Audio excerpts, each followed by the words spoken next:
그날 저녁, 시누이 김혜리는 포크를 내려놓고 웃었다. 그 웃음은 예에 바르고 우아했지만 눈동자는 차가웠다. 오늘 요리가 좀 실망스럽네요. 솔직히 말해서 최악이에요.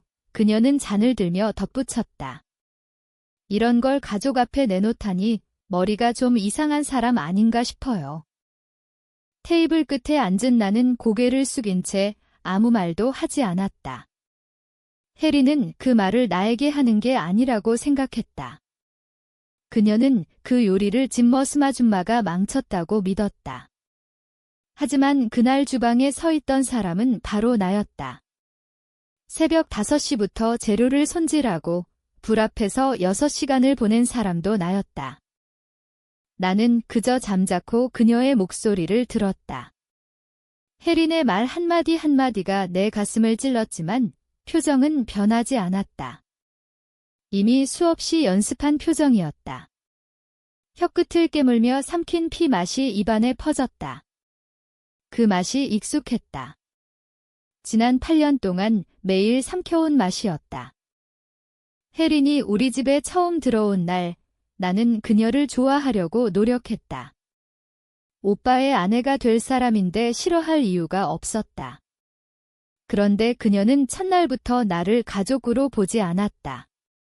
수진 씨는 아직 결혼도 안 했는데 이렇게 계속 오빠네 집에 머무르는 건 좀. 그녀는 말을 끝맺지 않았지만 그 미소가 모든 것을 말했다. 나는 부모님을 잃은 뒤 오빠 집으로 왔다. 그때 나는 24, 오빠는 32, 혜리는 오빠와 동갑이었다. 혜리는 좋은 집안, 좋은 학벌, 좋은 직장까지 가진 사람이었다. 반면 나는 지방대 나와서 작은 회사 다니는 부모님 장례식 비용도 오빠가 댄 불쌍한 동생이었다. 혜리는 그 사실을 절대 잊지 않았다.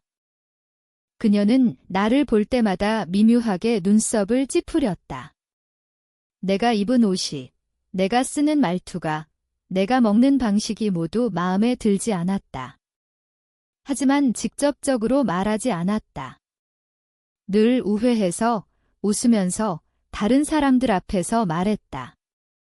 그래서 오빠는 전혀 눈치채지 못했다. 나는 처음엔 참았다. 시간이 지나면 괜찮아지겠지? 가족이니까. 내가 더 노력하면 그런 생각으로 버텼다. 그러나 8년이 지난 지금 나는 더 이상 그 말을 믿지 않는다. 혜린이 나를 미워하는 이유는 간단하다. 내가 여기 존재한다는 사실 자체가 그녀에게 불편하기 때문이다. 그래서 나는 그날 요리를 했다. 혜린이 자랑하던 프라이빗 셰프를 일부러 쉬게 하고 내가 직접 주방에 섰다. 그녀가 좋아하는 프랑스 요리 스타일로 그녀가 자주 자랑하는 그 레시피대로 만들었다. 그리고 일부러 한 가지 재료를 바꿨다. 그녀가 가장 싫어하는 향신료를 아주 소량 넣었다. 혜리는 그 맛을 알아챘다. 그리고 완벽하게 무너졌다. 나는 그녀가 조롱하는 모습을 지켜봤다. 그 순간 오랫동안 잠들어 있던 무언가가 깨어났다. 더 이상 참을 필요가 없다는 깨달음이었다. 약 1020자. FILE. 그날 이후로 나는 혜린을 다르게 보기 시작했다. 이전에는 그녀를 참아야 할 사람으로 봤다면 이제는 관찰해야 할 대상이 되었다. 그녀의 말 한마디, 표정 하나, 손짓 하나까지 놓치지 않으려 했다. 혜린은 회사에서 승진했다. 대기업 마케팅 팀장. 오빠는 자랑스러워했다. 나도 축하한다고 말했다. 진심으로. 왜냐하면 그 승진이 내 계획에 딱 맞았기 때문이다.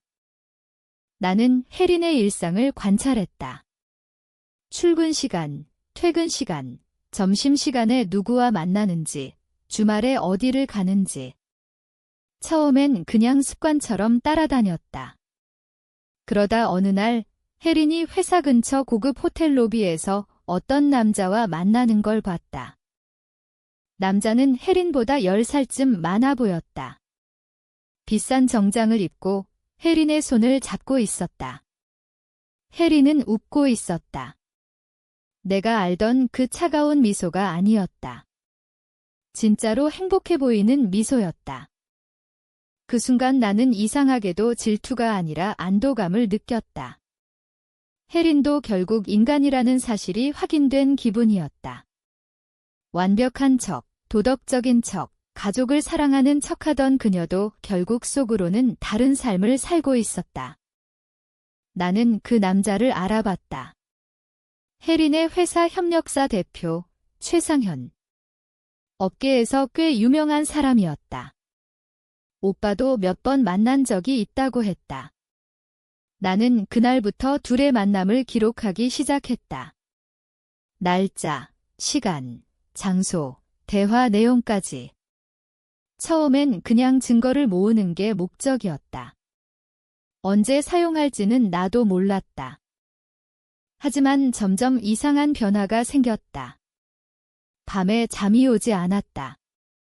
혜린이 최상현과 웃는 모습을 떠올릴 때마다 가슴이 뜨거워졌다. 분노가 아니라 묘한 쾌감이었다. 그녀가 무너질 모습을 상상할 때마다 나는 내가 변하고 있다는 걸 알았다. 예전에 나는 이런 생각을 하면 스스로를 질책했을 것이다.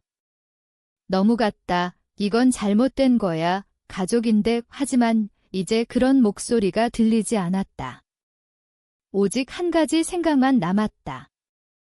혜린이 나에게 한 짓을 똑같이 갚아줘야 한다는 것. 혜린의 외도는 점점 대담해졌다. 주말에 친구 모임이라며 집을 비우고 밤늦게 들어왔다. 오빠는 의심하지 않았다. 혜린이 너무 완벽하게 속였기 때문이다. 그녀는 늘 집에 있을 때는 완벽한 아내였고 가족 앞에서는 완벽한 며느리였다. 나는 증거를 더 모았다.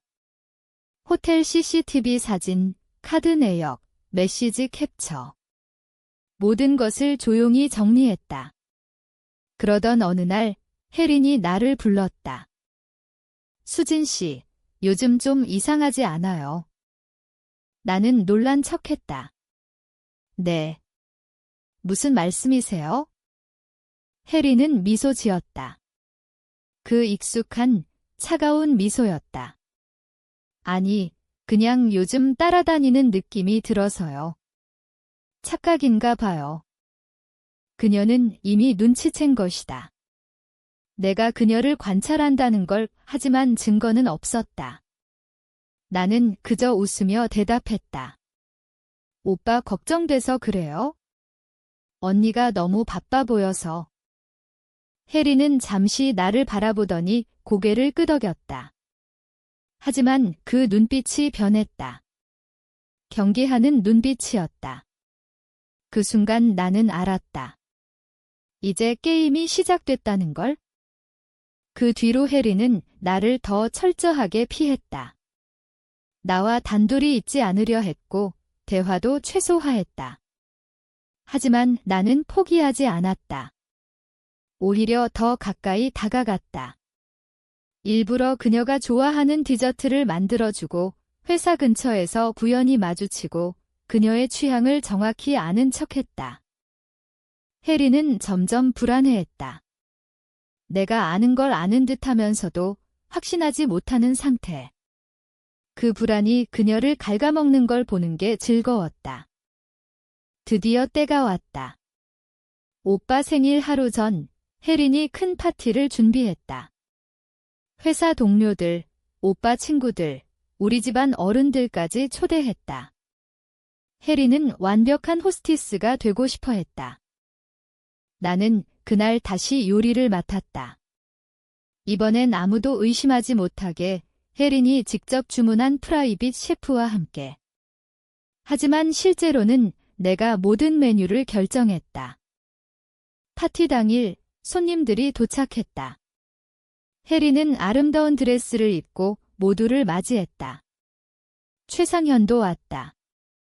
부부 동반으로. 그의 아내는 해외 출장 중이라고 했다. 식사가 시작되기 전 나는 혜린에게 작은 선물을 건넸다. USB 하나. 언니 생일 선물 미리 줘서 미안해요. 오빠 생일에 같이 보면 좋을 것 같아서. 혜린은 웃으며 받았다. 뭐예요? 궁금하네요. 파티가 한창일 때 나는 대형 스크린을 켰다. 오빠 생일 기념으로 준비한 영상이에요. 모두가 박수를 쳤다. 스크린에 나타난 것은 혜린과 최상현의 사진들이었다. 호텔 로비, 차 안, 어두운 바, 그리고 그들의 메시지 캡처. 사랑해, 너 없으면 못 살아, 빨리 이혼하자. 순간 정적이 흘렀다. 혜린의 얼굴이 하얗게 질렸다. 오빠는 아무 말도 하지 못했다. 최상현은 급히 일어나려 했지만 이미 늦었다. 혜린이 나를 봤다. 그 눈빛에 처음으로 공포가 서렸다. 나는 그저 미소 지었다. 그날 만찬에서 내가 지었던 똑같은 미소였다. 파티는 엉망이 되었다. 손님들은 어색한 인사를 하고 돌아갔다. 오빠는 혜린을 쳐다보지도 않았다. 혜린은 울지 않았다. 그저 멍하니 앉아 있었다. 다음 날 혜린은 집을 나갔다. 회사에도 사표를 냈다. 최상현은 협력사 계약이 끊겼고 그의 아내가 돌아와 이혼 소송을 준비 중이라는 소문이 돌았다. 오빠는 나에게 물었다. 너 언제부터 알았어? 나는 대답했다. 오래됐어요. 오빠는 더 묻지 않았다. 그 뒤로 우리 사이는 멀어졌다. 오빠는 혜린과 이혼했다. 재산 분할도 위자료도 없이 혜린은 모든 걸 잃었다. 나는 승리했다. 완벽하게. 혜린은 다시는 내 앞에 나타나지 않았다.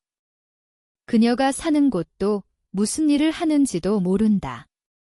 아마도 아주 멀리 갔을 것이다. 하지만 이상한 건 내가 행복하지 않다는 거였다. 밤에 잠이 오지 않았다.